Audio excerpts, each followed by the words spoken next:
چین په جوزجان کې د 300 میګاواټه برېښنا د تولید فابریکه جوړوي. سلام وخت په خیر. که غواړئ په بشپړه توګه معلومات ترلاسه کړئ نو ویډیو راسره تر پایه وګورئ.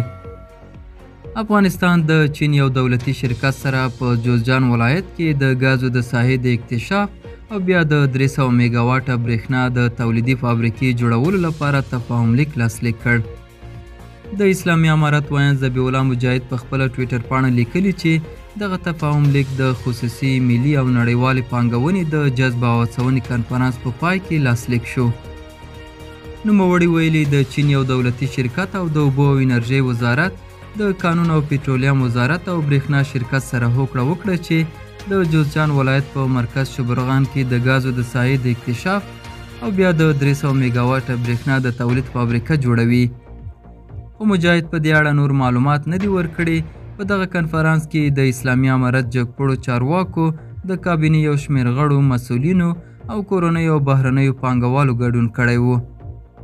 د کنفرانس په پای کې یو شمېر بهرنیو شرکتونو د اوبو او انرژۍ، کانونو او پټرولیم او اقتصاد وزارتونو د افغانستان له برېښنا شرکت سره هوکړه لیکونه لاسلیک کړل. دا و زموږ نننۍ چمتو شوي ویډیو. تر بیا ښه وخت، ښې چارې.